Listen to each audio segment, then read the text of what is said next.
Hello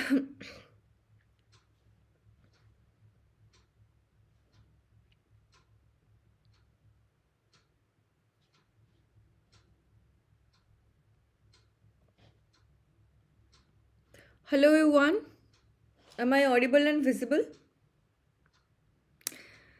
very good evening सभी को। Devesh, Manisha, Vidhu, Pooja, Usha, Munshi, Smriti, Aditi, very good evening सभी को and very warm welcome to the session. YouTube का सेशन है गाइस, जिसमें कल जो हम लोग पेपर 1 सॉल्व कर रहे थे ऑफ वेस्ट बंगाल सेट 2015 का पेपर नंबर 1, उसको कंप्लीट करेंगे आज। टोटल 60 क्वेश्चंस वे देयर, तो कल हमने आधा क्वेश्चन किया था और आज इसको कंप्लीट करेंगे, ठीक है। सपना, good evening, welcome. Okay, yes Zainab, good evening, very good evening. चलिए सेशन को स्टार्ट करते हैं। सेशन स्टार्ट करने से पहले मैं आप लोगों को कुछ चैनल्स के बारे में बता दूं जो आपके इस टाइम पे प्रिपरेशन के लिए बहुत ज़्यादा हेल्पफुल होने वाले हैं। तो सबसे पहले यूट्यूब के चैनल्स, ठीक है, जिस चैनल पे अभी फ़िलहाल के लिए आप ये क्लास देख रहे हो। इसके साथ साथ मेरा टेलीग्राम चैनल है जिसको आप फॉलो कर सकते हो। नीचे आपको डिस्क्रिप्शन बॉक्स में सारे लिंक्स मिल जाएंगे रिलेटेड टू योर प्रिपरेशन। तो टेलीग्राम चैनल पे आपको जितने भी नोटिफिकेशंस होते हैं एग्जाम से रिलेटेड या फिर लाइव क्लासेस रिलेटेड, वो सारे नोटिफिकेशन आपको टाइम से मिल जाती है। चैनल और ग्रुप को आप चाहो तो ज्वाइन कर सकते हो।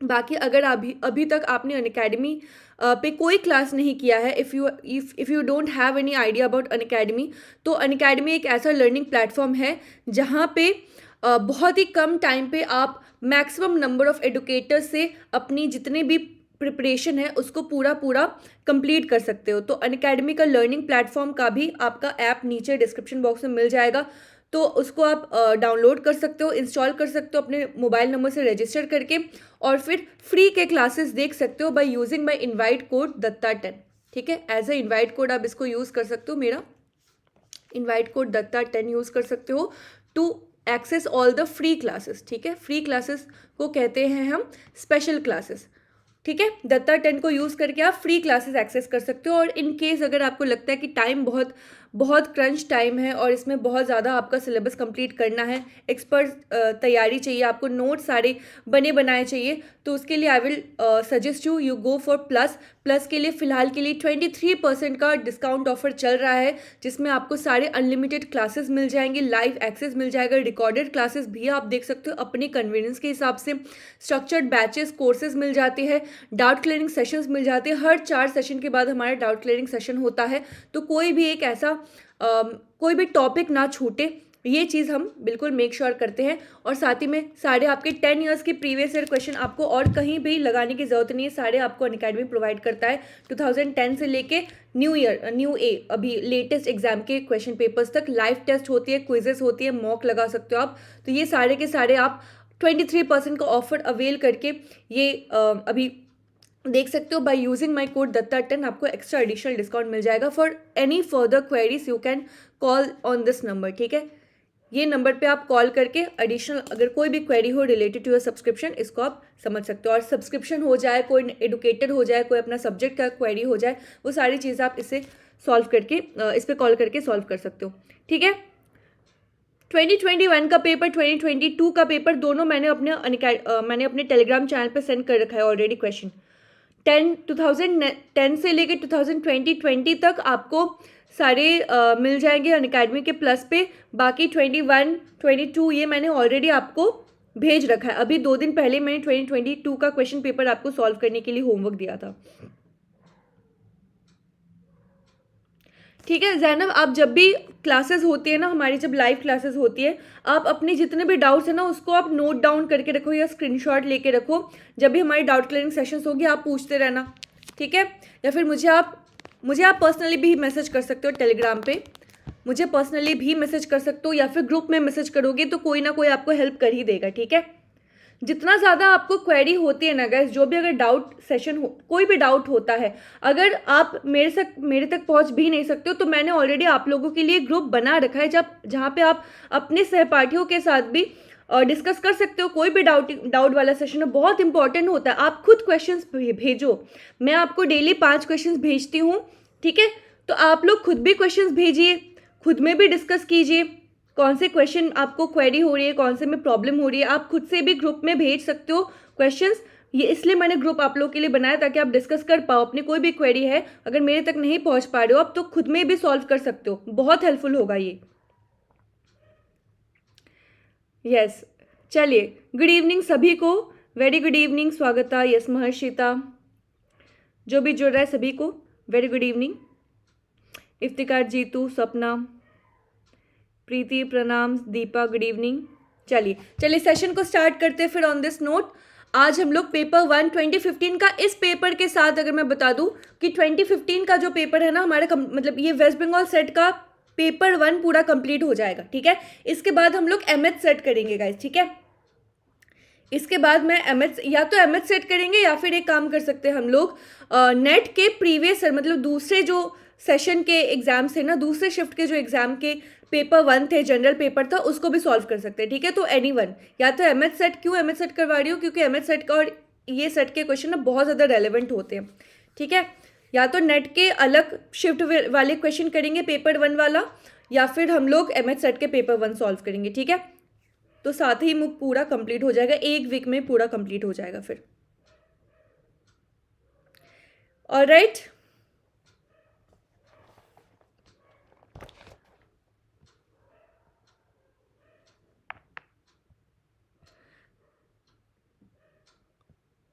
चलिए सेशन को स्टार्ट करते हैं फिर।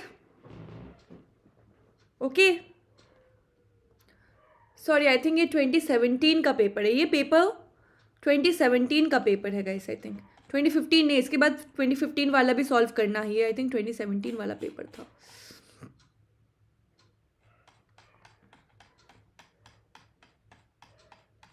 कल ही सॉल्व किया ना इसको, क्वेश्चन नंबर 30 तक कि हो चुका है ये? नहीं नहीं नहीं नहीं हुआ है। क्वेश्चन नंबर 30 तक सॉल्व किया था। नेट करेंगे, ठीक है ठीक है ठीक है ठीक है, ओके ओके ओके। चलिए, क्वेश्चन नंबर 30 तक हो चुका था ये सॉल्व, राइट। 30 तक हो चुका था। 31 मैथ्स है, 32 भी मैथ्स है, 33 भी मैथ्स है, 34 भी मैथ्स है,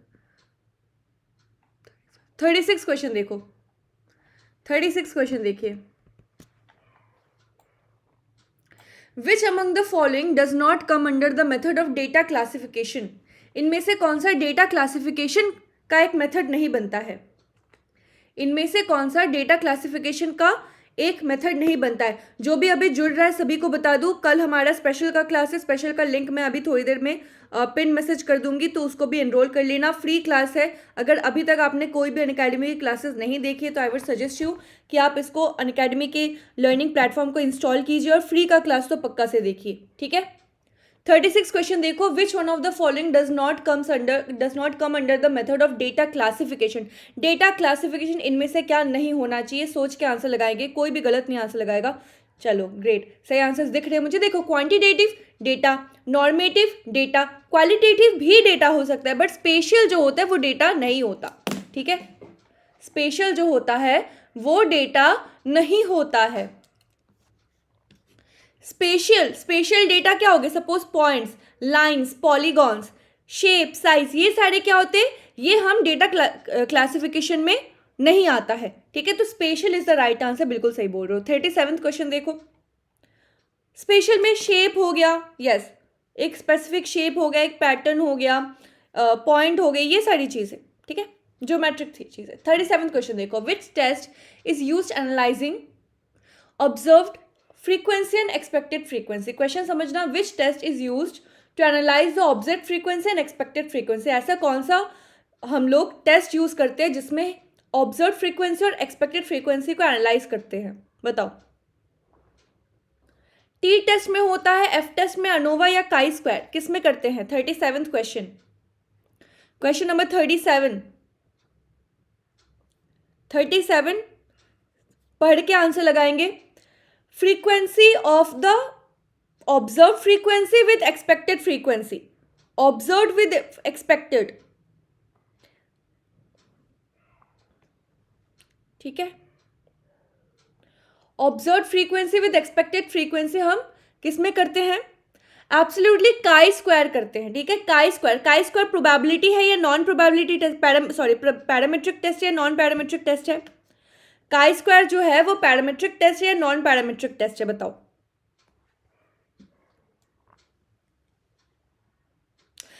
विधु एक्चुअली ये ना स्टैट वाला जो पोर्शन है उसको मैं अभी एकदम छोटे वर्ड में नहीं समझा पाऊंगी। इसका हम लोग एक काम कर सकते हैं, टाइप ऑफ टेस्ट, एक्चुअली ये मैंने प्लस पे पूरा कवर कर रखा है स्टैट वाला पोर्शन, स्टैटिस्टिक्स इन रिसर्च वाला। तो छोटा बस टेस्ट क्या क्या होता है उसको मैं एक अलग वीडियो में करूँगी, ठीक है, क्योंकि अभी कम शब्दों में नहीं इसको डिस्कस कर सकते, स्टार्टिंग से स्टार्ट करना पड़ेगा, ठीक है। Yes, very good. Chi square testing जो होती है वो नॉन पैरामेट्रिक होती है। तो बाकी वाले भी बता दो मेरे को, टी टेस्ट पैरामेट्रिक है कि non parametric? T test parametric है कि नॉन पैरामेट्रिक है? काई स्क्वायर नॉन पैरामेट्रिक है, सही बात है। टी टेस्ट पैरामेट्रिक है नॉन पैरामेट्रिक है?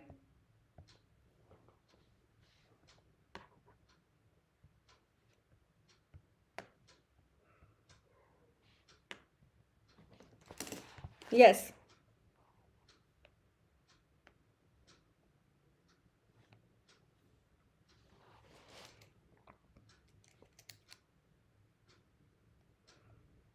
टी टेस्ट क्या है गाइस? टी टेस्ट पैरामेट्रिक है। एफ टेस्ट क्या है फिर?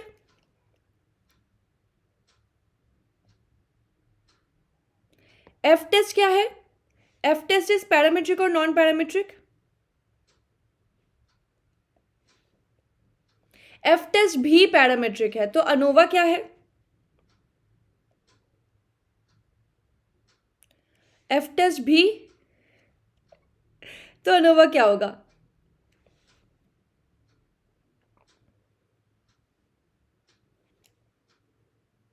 Like T test, F test अगर अनोवा है तो ये भी, एफ टेस्ट अगर पैरामेट्रिक है तो ये भी पैरामेट्रिक ही होगा। तो देखो यहां से भी आपका आंसर लग जाता, ये अगर आप एक्सक्लूड भी कर देते ना तो भी आपका आंसर लग जाता है यहाँ पे कि सही answer should B chi square. Chi square में हम ये टेक्निक यूज करते हैं, ठीक है।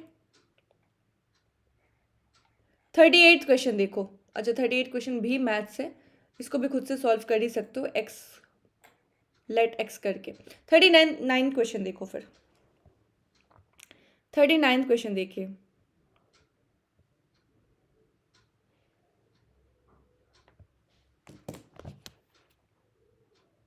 ANOVA is analysis of variance, yes.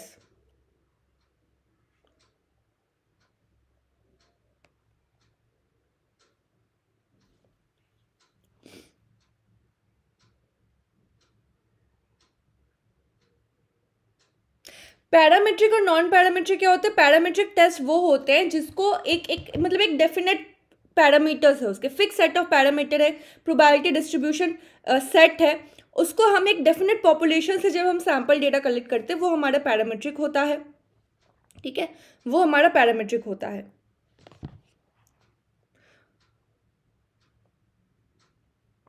जैसे कि क्वांटिटेटिव डेटा, अगर हम बात करें क्वांटिटेटिव की तो हमारी पैरामेट्रिक बन जाएगी, ठीक है, और क्वालिटेटिव अगर होगा तो हमारा नॉन पैरामेट्रिक होगा। जैसे हमने अगर स्केल्स की बात करें, मेजरिंग स्केल्स की, NOIR, उसके अगर बात करें तो जो हमारा रेशियो और ऑर्डिनल, नॉमिनल ऑर्डिनल, इंटरवल और रेशियो, तो इंटरवल और रेशियो जो होता है वो हमारे पैरामेट्रिक में आता है और नॉमिनल और ऑर्डिनल जो होता है वो हमारे नॉन पैरामेट्रिक में आते हैं, ठीक है। उस हिसाब से डिस्ट्रीब्यूशन के हिसाब से होते हैं, डिस्ट्रीब्यूशन के हिसाब से होता है।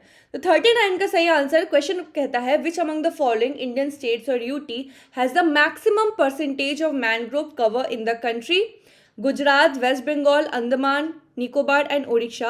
The correct answer should be West Bengal, और नाम क्या है? The Sundarbans. Yes, very good. 30 number question देखो, सॉरी 40 नंबर क्वेश्चन, 39 का वेस्ट बंगाल सही आंसर है। 40 नंबर क्वेश्चन देखो, कहता है विच one of the following is a radio active element? इनमें से, इन चारों में से कौन सा एक रेडियो एक्टिव एलिमेंट है, ठीक है। रेडियो एक्टिव एलिमेंट क्या होता है? रेडियो एक्टिव वो पदार्थ वो होता है जो कि रेडियो एक्टिव किरणें एमिट करता है। बताओ इनमें से कौन सा एक रेडियो एक्टिव एलिमेंट कहलाएगा?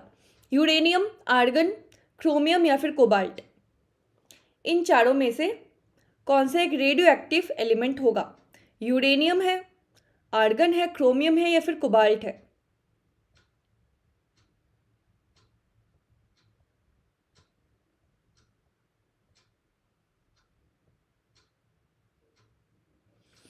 बिल्कुल सही है, uranium is the right answer. ठीक है, uranium is the correct answer, जो कि एक रेडियो एक्टिव एलिमेंट के नाम से जाना जाता है।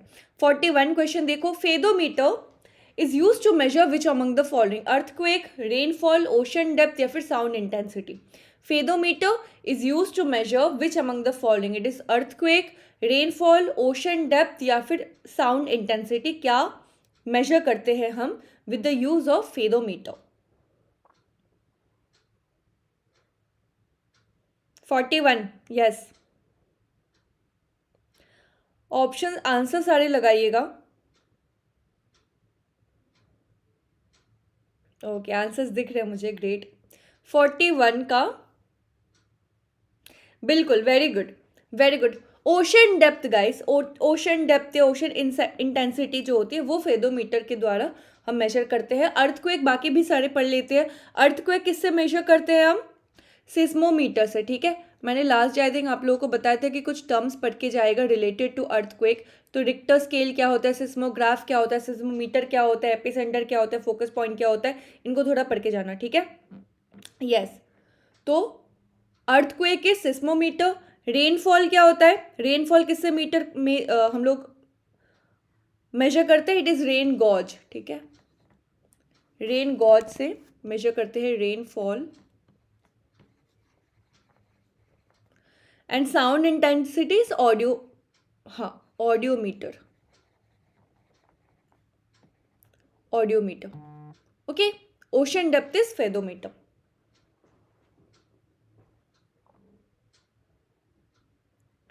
यस, नेक्स्ट क्वेश्चन देखो, 42 नंबर क्वेश्चन भी आपका थोड़ा सा स्टैटिक वाला क्वेश्चन है, स्टैटिक जीके क्वेश्चन है। In a normal human being how much time does food take to reach the end of an intestine for complete absorption?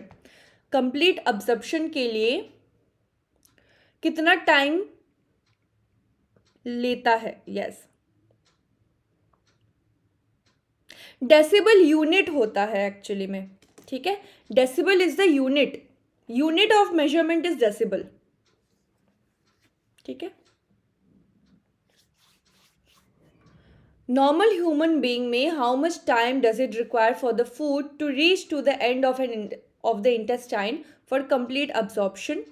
सही answer क्या होगा? 42 नंबर क्वेश्चन का क्या आंसर लगाओगे?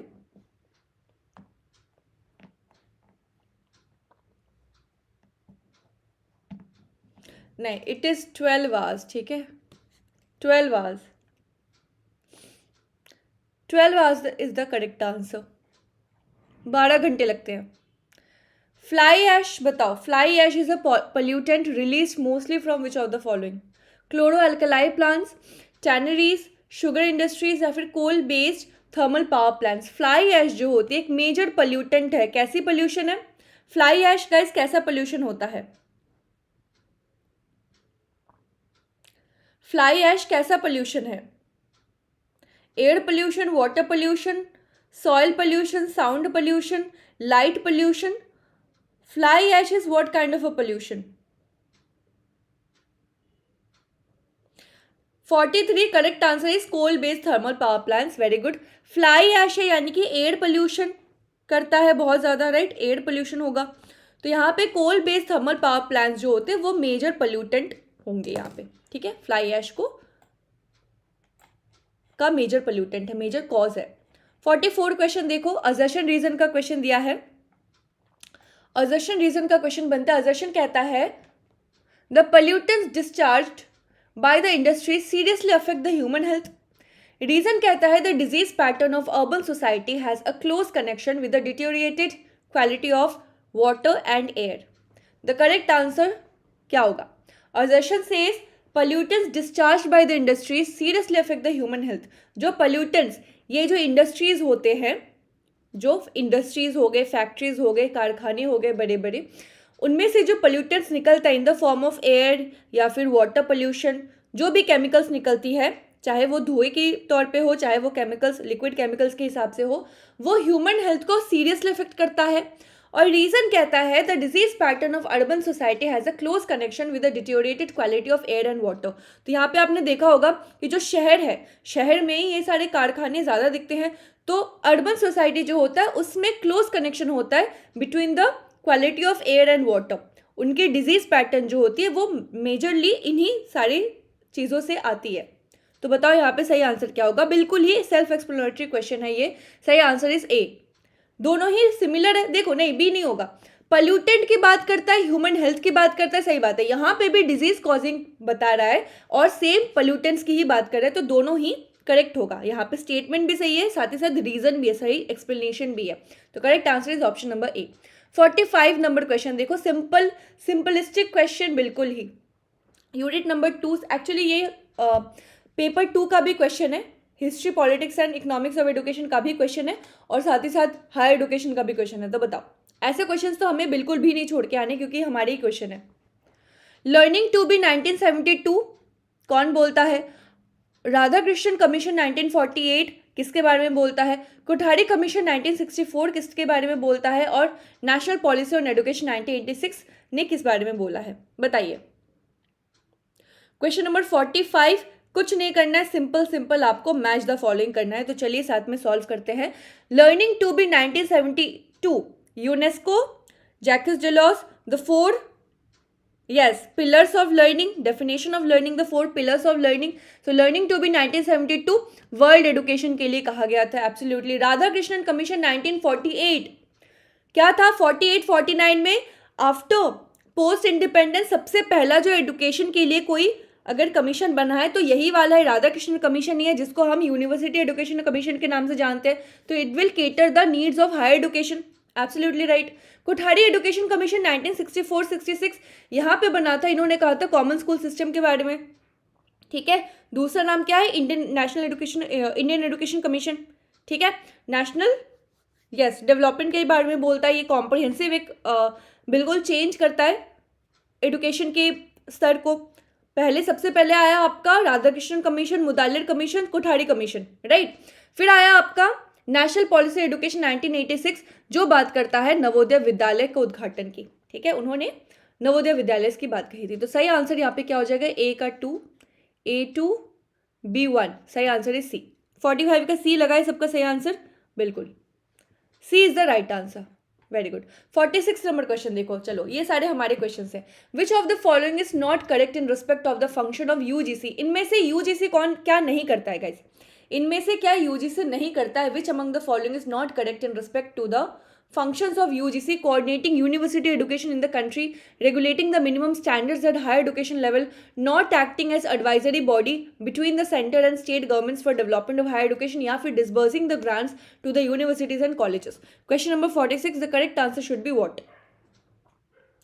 इनमें से UGC यूनिवर्सिटी ग्रांट कमीशन का एक काम नहीं है, कौन सा नहीं है? क्या नहीं करेगा यूजीसी? यूजीसी का काम यहाँ पे कौन सा नहीं बनता है? और मुझे इसके साथ ये भी बताना कि यूजीसी कब बना था, यूजीसी कब बना था ये भी बताएंगे, और प्रेजेंट यूजीसी के चेयरमैन कौन है उनका भी नाम बताएंगे, ठीक है। बताओ जल्दी। 46 नंबर क्वेश्चन का सही आंसर क्या लगाओगे, क्या लगता है? ओके, आंसर्स दिख रहे हैं मुझे, very good. Yes, Deepa, Usha, Firdaus, Jitu, Sabita, नहीं, इफ्तिकार फिर से क्वेश्चन देखो, Gautam, Munshi, Sapna. The correct answer should be C guys. 46 का सी होगा। डी क्यों लगा रहे हो? डिसबर्सिंग ग्रांट टू यूनिवर्सिटी, ये ही तो काम है यूजीसी का। UGC stands for, UGC literally stands for university grant commission. ये हायर एजुकेशन के जो इंस्टीट्यूशंस है उनको ग्रांट प्रोवाइड करता है, नैक अक्रेडिटेट करता है, और उसी हिसाब से, उसी रैंकिंग के हिसाब से यहाँ पे यूजीसी जो होगा, यूजीसी का काम होगा ग्रांट प्रोवाइड करना, राइट। तो यहाँ पे कौन सा काम नहीं करता है? तो not acting as advisory body between the centre and state government for development of higher education, ये नहीं होगा, वो एक्ट करता है, इट इज एडवाइजरी बॉडी, ठीक है। 46 का सी सही आंसर होगा। यस, बना कब है? 56, very good. And yes, mummy डाला जगदेश कुमार फिलहाल के लिए यूजीसी के चेयरमैन है। नैक ग्रांट नहीं देती है, नैक अक्रीडिटेट करता है। ग्रांट नैक क्यों देगा? नैक का काम है असेस एंड अक्रीडिटेट। ओके, वो रैंक देता है, यूजीसी ग्रांट देता है।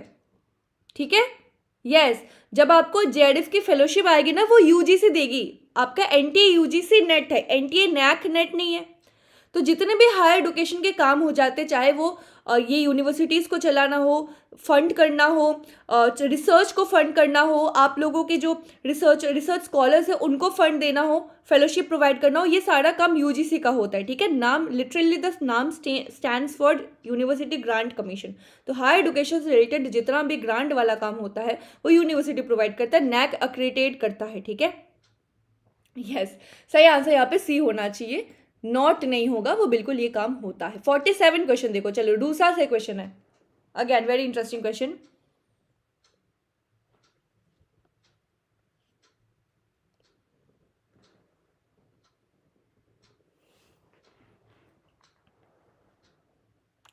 फोर्टी सेवन क्वेश्चन देखो, which one of the following is not correct concerning the objectives of RUSA. इनमें से कौन सा रूसा का एक ऑब्जेक्टिव नहीं बनता है? Which one among the following is not correct concerning the objectives of RUSA? To ensure reforms in affiliation and examination matters, to create new universities through upgradation of existing autonomous colleges, recommending closure of higher education institutions for not in conformity with prescribed norms and standards, या फिर adopt accreditation as mandatory quality assurance framework. Question समझिएगा, not बोला है, कौन सा सही नहीं है, कौन सा नहीं होना चाहिए। Good evening Snigdha, welcome. कौन सा नहीं होना चाहिए? क्वेश्चन नंबर 47, यस, जल्दी बताओ। नहीं होना चाहिए। रूसा स्टैंड्स फॉर राष्ट्रीय उच्चतर शिक्षा अभियान। अगेन उच्चतर शिक्षा हायर एजुकेशन से रिलेटेड होगा, तो यहाँ पे अफिलिएट करेगा, एग्जामिनेशन मैटर्स को रिफॉर्म करने की बात करेगा। क्रिएटिंग न्यू यूनिवर्सिटी और अपग्रेड करना ऑफ एग्जिस्टिंग ऑटोनोमस कॉलेजेस, ये भी होगा। And accreditation as mandatory quality assurance framework, ये भी होना चाहिए। बट रिकमेंडिंग क्लोजर, ऐसे हायर एजुकेशन को बंद कर दो जो नॉर्म एंड स्टैंडर्ड्स के अनुसार नहीं चल रहा है, ये नहीं होना चाहिए। ठीक है, ये रिकमेंड नहीं करेगा, ये रूसा का काम नहीं है। तो रूसा कब बना था गाइज, ये भी बता दो। चलो, रूसा कब बना है? राष्ट्रीय उच्चतर शिक्षा अभियान रूसा कब बना है?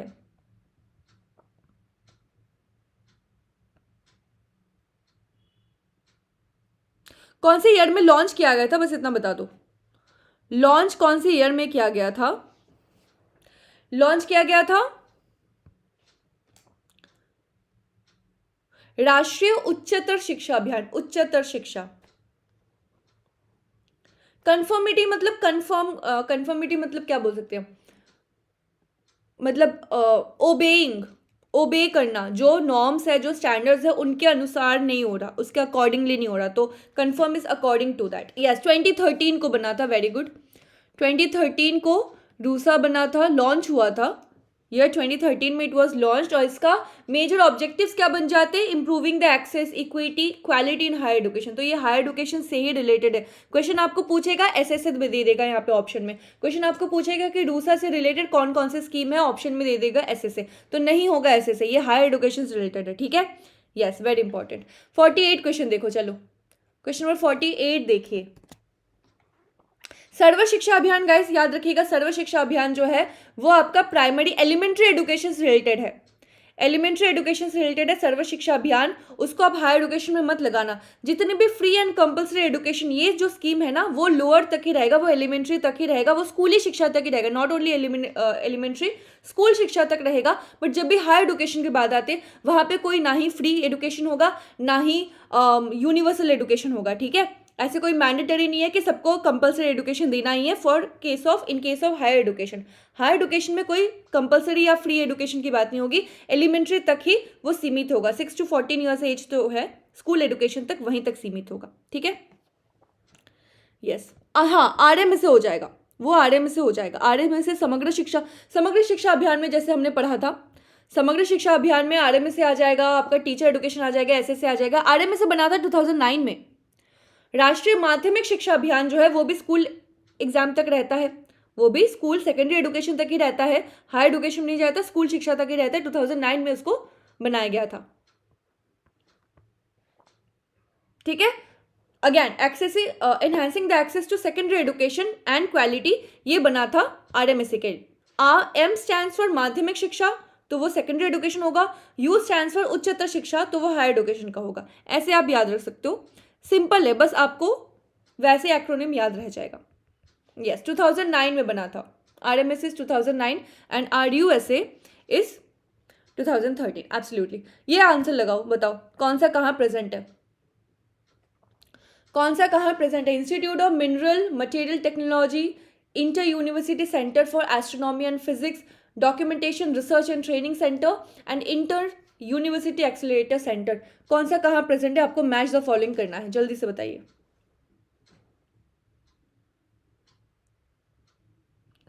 ओके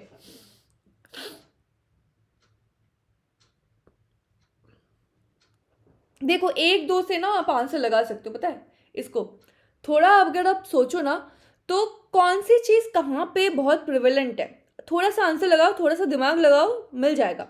जैसे कि मिनरल्स है, ठीक है, मिनरल्स इन चारों में से अगर न्यू दिल्ली, बैंगलोर, पुणे, भुवनेश्वर बोले, तो इन चारों में से मिनरल पाए जाने वाला जगह जो है वो उड़ीसा है, राइट। तो ये भुवनेश्वर होना चाहिए, पहले ही आ गया, ठीक है। इसके बाद रिसर्च एंड ट्रेनिंग सेंटर जो है, documentation research and training centre जो है वो बैंगलोर में है, ये भी पता होना चाहिए। एस्ट्रोनॉमी एंड फिजिक्स ये प्रेजेंट है आपके पूना में, and inter university accelerator centre जो है ये न्यू दिल्ली में प्रेजेंट है। तो सही आंसर आपका डी हो जाता है यहाँ पे, ठीक है। यस, उड़ीसा से भी आंसर अब थोड़ा सा नियर अबाउट जा सकते थे। यूनिट नंबर 9 यूनिट 9 का क्वेश्चन है। 49 क्वेश्चन देखो, चलो। WWW stands for what. चलो, फेवरेट क्वेश्चन आ गया सबका, very tough question, very tough question. सारे आंसर्स मैं ही बता रही हूँ आप लोगों को, आप लोगों के बताने के बाद मैं बता रही हूँ, बट बता तो रही हूँ ना। बताइए 49 का आंसर बताओ। WWW stands for what. World wide web form, world wide wild life web, world wide women's web, या फिर वर्ल्ड वाइड विमेंस वीक, क्या हो जाएगा।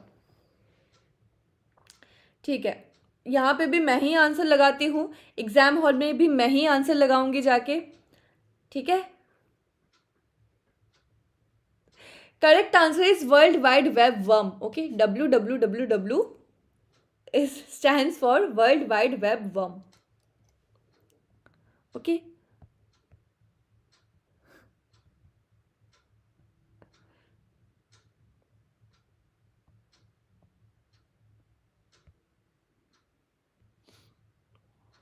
चलो आगे बढ़ते हैं।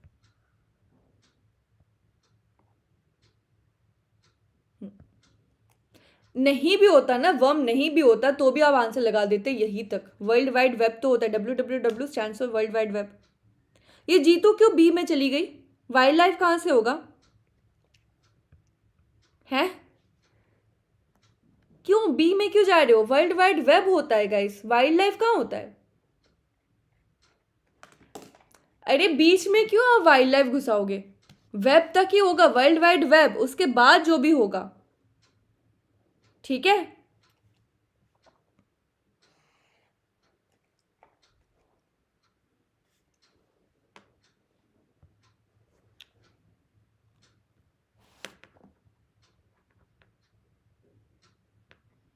कहाँ इतना सारा बी क्यों मुझे दिख रहा है।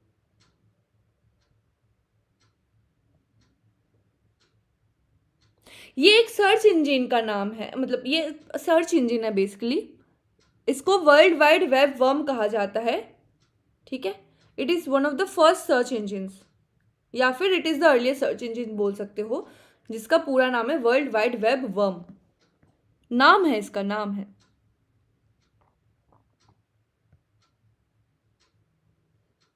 नाम है इसका, okay, first search engine. Next question देखो, ये क्वेश्चन लगाइए। चलो, क्वेश्चन नंबर 50 अगेन लिस्ट 1 और लिस्ट 2 है, मैच द फॉलोइंग करना है।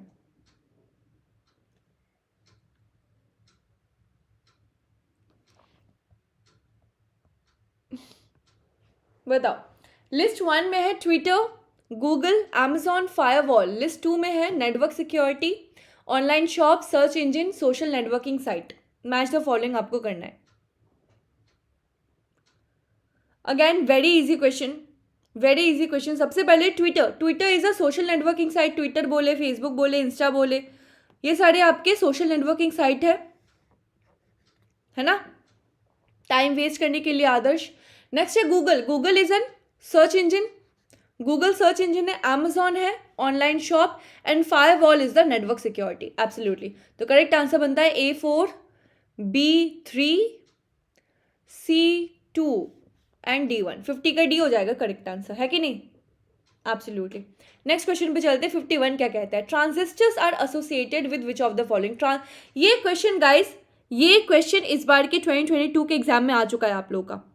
ठीक है. ये जो जनरेशन, कंप्यूटर के जनरेशन जो है ना, फर्स्ट जनरेशन में क्या यूज होता था, सेकंड जनरेशन में क्या यूज होता था, उनके कुछ examples, third generation, fourth generation पढ़ के जाइएगा, बहुत इंपॉर्टेंट है. तो ट्रांजिस्टर जो है वो इनमें से कौन से जनरेशन ऑफ कंप्यूटर में यूज होता है. हाँ, वो ऑफिशियल ना, ऑफिशियल न्यूज़ वेबसाइट बन चुका है अभी ट्विटर, जो ट्विटर ऑफिशियल हैंडल्स जो होते हैं. यस. 51 क्या होगा. ट्रांजिस्टर्स कौन से जनरेशन में यूज होता था ये बताओ. फर्स्ट में, सेकंड में, फोर्थ जनरेशन या फिर फिफ्थ जनरेशन में. Transistors are associated with first generation, second generation, fourth या fifth generation.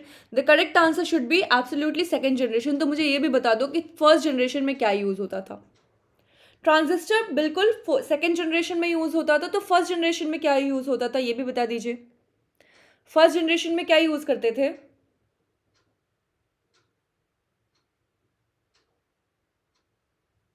First generation computers में क्या यूज होता था ऐसा.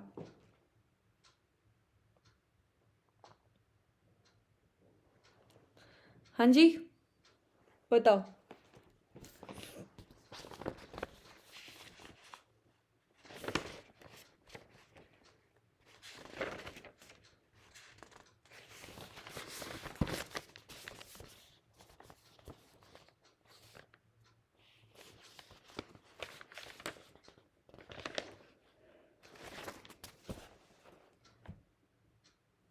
यस चलो, मुंशी ने पूरा बता दिया यहाँ पे.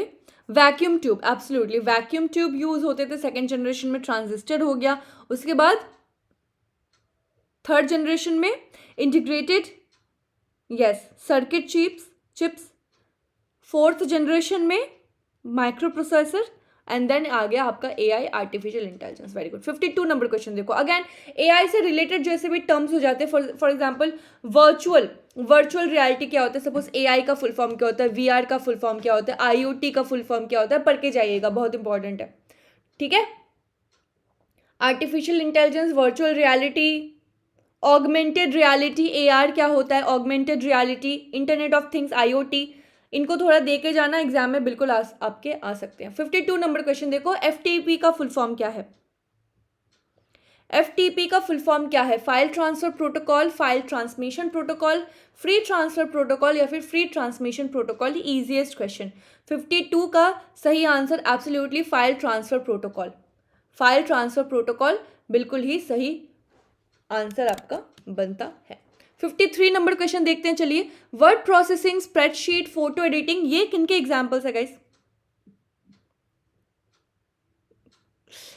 Word processing, spreadsheet, photo editing are examples of application software, system software, operating system software या फिर प्लेटफॉर्म सॉफ्टवेयर. 53 का क्वेश्चन वर्ड प्रोसेसिंग हो गया. ठीक है. स्प्रेडशीट हो गए, फोटो एडिटिंग जो होते हैं ये क्या होते हैं. ये एप्लीकेशन सॉफ्टवेयर होते हैं, सिस्टम सॉफ्टवेयर होते हैं, ऑपरेटिंग सिस्टम सॉफ्टवेयर या फिर प्लेटफॉर्म सॉफ्टवेयर. तो दीज आर द एप्स. इनको एप्स कहा जाता है. फोटो एडिटिंग एप्स हो गए. ठीक है. आपके स्प्रेडशीट हो गया, वर्ड प्रोसेस, ये एप्लीकेशन सॉफ्टवेयर होते हैं, यानी कि एप्स होते हैं, एप्लीकेशन सॉफ्टवेयर कहते हैं इनको. 54 नंबर क्वेश्चन देखो. Integrated learning system is a program of what. Presenting the information, extending learning to home, drill and practice या फिर teaching. Integrated learning system is a program of presenting information, extending the learning to home, drill and practice या फिर teaching. क्या होगा सही answer यहाँ पे. किस चीज़ का एक प्रोग्राम है ये integrated learning system guys. 54 number question.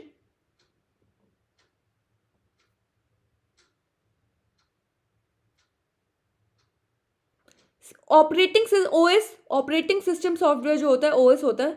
Operating software, for example Windows हो गया, ठीक है, iOS हो गया, वो OS हो जाते हैं आप लोग के।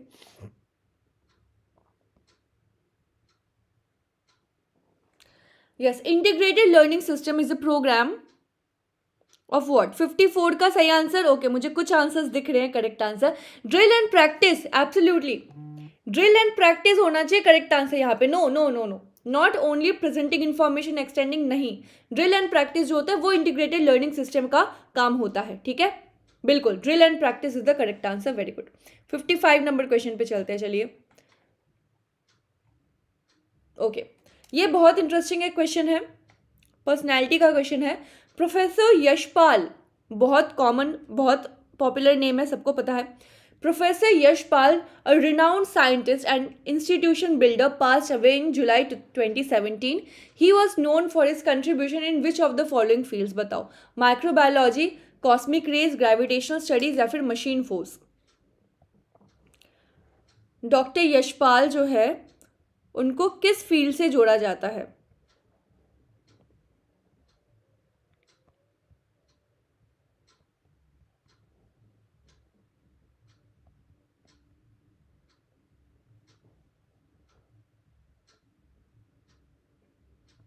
ठीक है,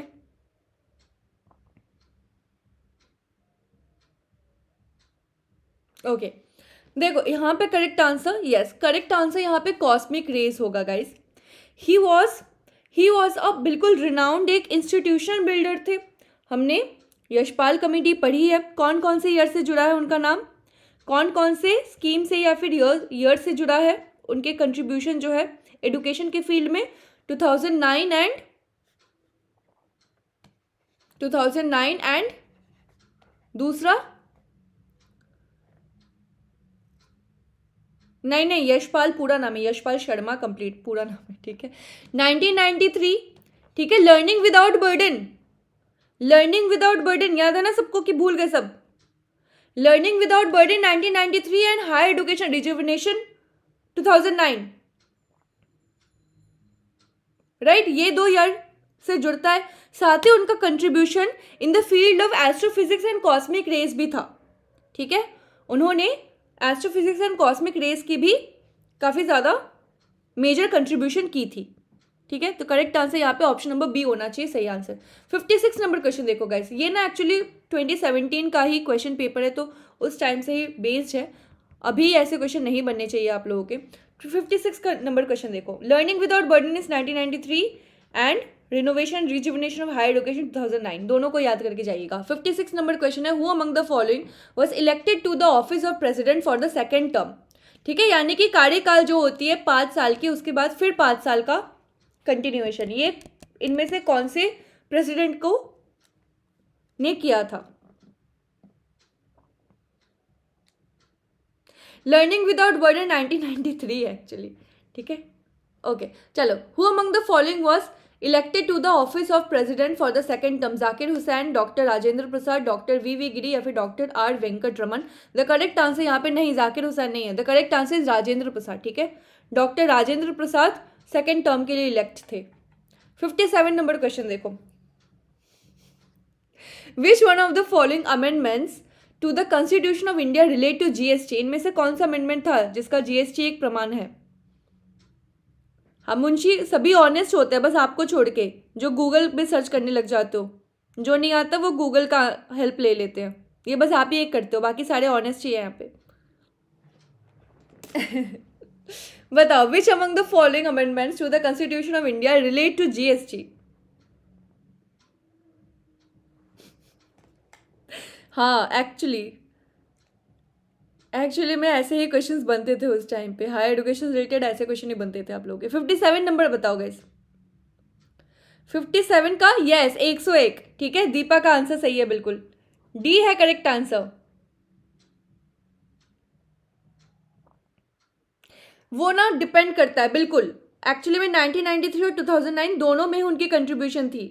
तो 93 में उन्होंने लर्निंग विदाउट बर्डन कहा था, 2009 में उन्होंने renovation and rejuvenation of higher education कहा था, ठीक है, बट आपके सिलेबस में, यस,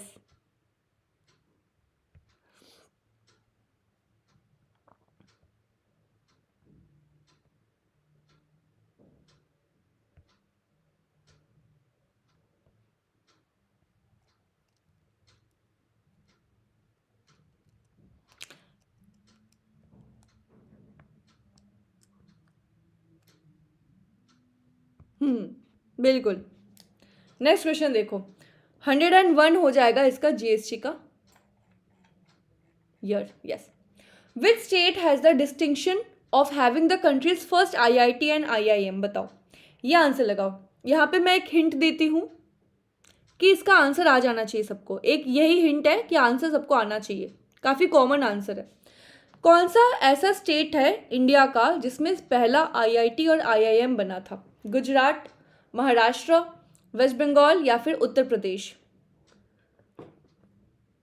कौन से स्टेट में, कौन से राज्य में इनमें से पहला आईआईटी और आईआईएम बना है? गुजरात, महाराष्ट्र, वेस्ट बंगाल या Uttar Pradesh? The correct answer, ये कौन सा एग्जाम लगा रहे हैं गाइज हम? ये कौन सा एग्जाम लगा रहे हैं हम लोग?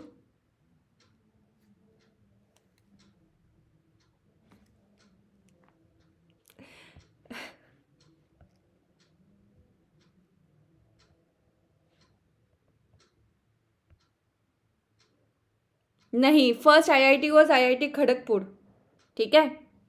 First IIT Kharagpur and IIM Kolkata, ये दोनों ही हैं। तो वेस्ट बंगाल होगा। वेस्ट बंगाल का अगर एग्जाम है तो क्यों महाराष्ट्र का क्वेश्चन पूछेंगे, क्यों गुजरात का क्वेश्चन पूछेंगे? क्या बात कर रहे हो? आईआईएम कैलकाटा, आईआईएम कैलकाटा सबसे पुराना है।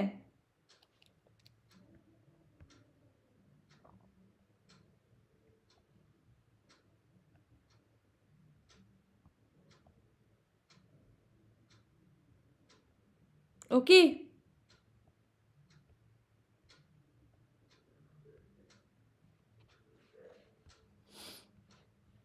नहीं नहीं नहीं नहीं नहीं,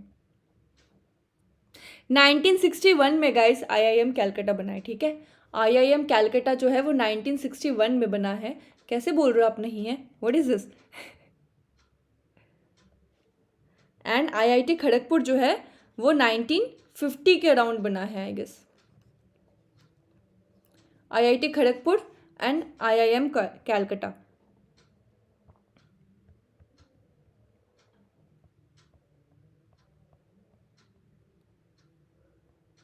इसीलिए तो बोला मैंने।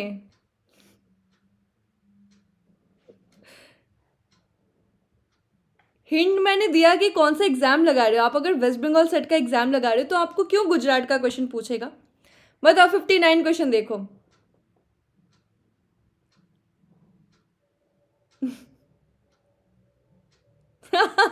एब्सोल्युटली करेक्ट, वरना फिर से वो ढंग दे तुम मुहे गेरुआ वाला कांड हो जाएगा यहाँ भी। 59 क्वेश्चन देखो guys. Rabindranath Tagore Jana Gana Mana has been adopted as India's national anthem. How many stanzas of said song were adopted? Rabindranath Tagore की जो रचना है जन गण मन, जहाँ से नेशनल एंथम, हमारा जो नेशनल एंथम है इंडिया का, वो लिया गया है, तो वो उस सॉन्ग का, हाँ, कौन सा पार्ट लिया गया है? Only the first stanza, the whole song, third and fourth stanza या फिर first and second stanza? The correct answer यहाँ पे, नहीं, ये गलत नहीं करना गाइस प्लीज, बहुत शर्म की बात होगी, ठीक है। लज्जार व्यापार होवे अगर इसको गलत किया तो।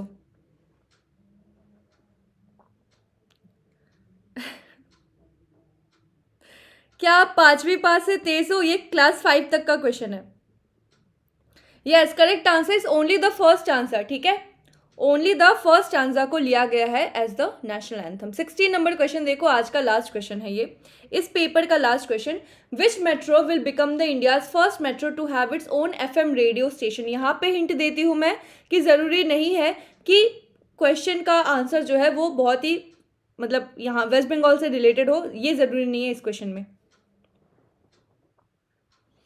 विच metro will become the India's first metro to have its own FM radio station? एक यहाँ पे हिंट दे सकती हूँ कि बनने वाला है, ऐसा है, ठीक है, उस हिसाब से बताओ। नहीं नहीं नहीं नहीं नहीं नहीं नहीं नहीं, फिर से नहीं, वो लास्ट क्वेश्चन में था गाइज। यहाँ पे क्वेश्चन देखो, will become the India's first metro to have its own FM radio station, ठीक है।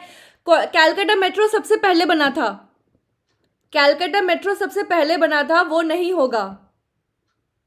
सही आंसर यहाँ पे नहीं, सही answer is Lucknow metro. Delhi metro भी बहुत पहले, अभी कैलकाटा में मेट्रो बन के मेट्रो खराब होके फिर से नए मेट्रो बन रहे हैं। ओके, तो यहाँ पे will become the first metro to have its own FM radio station, ये लखनऊ मेट्रो है।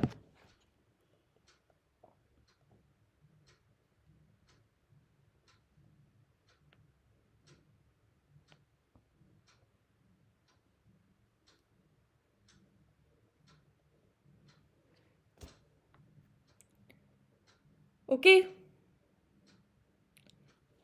Lucknow metro will become the India's first station, first metro to have its own FM radio station. नहीं नहीं नहीं,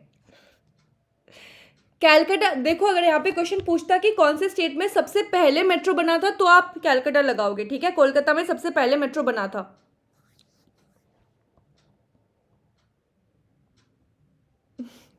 हाँ, ये थोड़ा सा ना उस टाइम पे थोड़े जीके वाले क्वेश्चंस आते थे, थोड़े जीके वाले क्वेश्चन उस टाइम पे प्रोमिनेंट हो जाते थे, बट अभी ऐसे क्वेश्चन नहीं बनते। अभी मैक्स टू मैक्स कैसे क्वेश्चन बन जाएंगे आपके, सपोज वो एंशियंट इंडियन एजुकेशन सिस्टम वाला क्वेश्चन पूछा जाएगा, ठीक है। बट ऐसे क्वेश्चन अभी फिलहाल के लिए नहीं पूछते हैं। बहुत ज़्यादा गवर्नमेंट या फिर ऐसे जीके वाले कॉन्स्टेंट वाले क्वेश्चन नहीं पूछेंगे आपसे। नहीं, ये 2017 का पेपर है गाइस, उसके बाद सिलेबस चेंज हो चुका है, ठीक है। सिलेबस चेंज हो चुका है, ऐसे क्वेश्चन फिर से नहीं बनने चाहिए। देखो, अब मैं गारंटी नहीं ले रही कि नहीं बनेगा, मैंने क्वेश्चन करवा दिया है ताकि आप लोग समझ जाओ कि हाँ आ सकते हैं। अगर आएंगे तो यही क्वेश्चंस रिपीट हो सकते हैं, ठीक है। नए तरीके से ऐसे क्वेश्चन बनना थोड़ा मुश्किल है, क्योंकि हमने देखो 2022 वाला, 2022 और 2020 वाला आई थिंक पेपर हमने दोनों सॉल्व किया था, वहाँ पे ऐसे क्वेश्चन नहीं थे। तो अभी के लिए जो नया एनटीए के फॉर्मेट में जो क्वेश्चन बन रहे हैं ना, उस टाइम पे ऐसे क्वेश्चन नहीं बन रहे हैं आपके, ठीक है। तो that is a good thing, अभी जीके वाले क्वेश्चन ज़्यादा नहीं बनते हैं।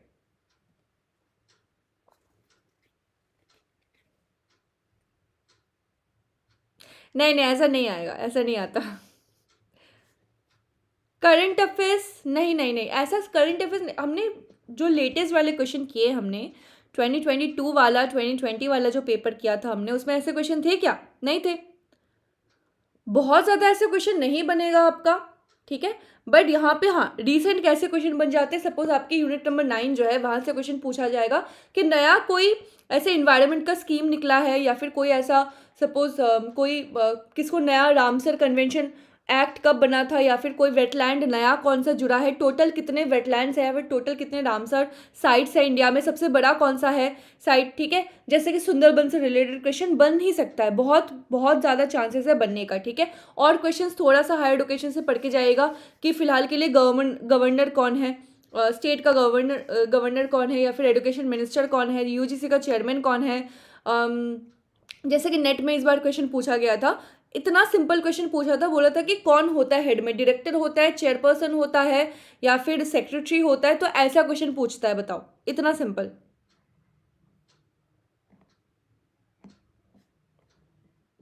नहीं नहीं नहीं, ऐसा नहीं है। बिल्कुल ऐसे कन्वेंशंस पढ़ के जाने हैं आपको, वो आप नहीं बोल सकते कि सिलेबस में नहीं है, वो सिलेबस में है, बिल्कुल वो बिल्कुल आपके सिलेबस में है। बाकी करंट अफेयर्स वाला जो पार्ट है अभी बिल्कुल बिल्कुल सीए नहीं आता है आपका। जो स्टैटिक जीके वाला पोर्शन है, सपोज जैसे अभी मैंने क्वेश्चन पूछा कि वेटलैंड्स कितने हैं, टोटल रामसर साइट्स कितने हैं इंडिया में, या फिर सबसे बड़ा रामसर साइट कौन सा है, नया कौन सा जुड़ा है, जो सुंदरबन से वो कब बना था, कौन से ईयर में बना था, ठीक है। या फिर वेस्ट बंगाल में टोटल कितने ऐसे साइट्स हैं, ऐसे क्वेश्चन पढ़ के जाना, ये बन सकते हैं, ये क्वेश्चन आपके बन सकते हैं। बट पूरा पूरा जीके उठा के नहीं देगा आपको, आई डोंट थिंक देना चाहिए, ठीक है।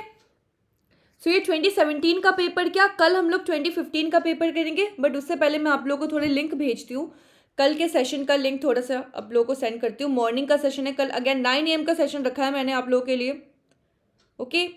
9 AM का ही सेशन रखा है आप लोगों के लिए। और साथ ही में कल हम लोग कहाँ गया, हाँ ये रहा,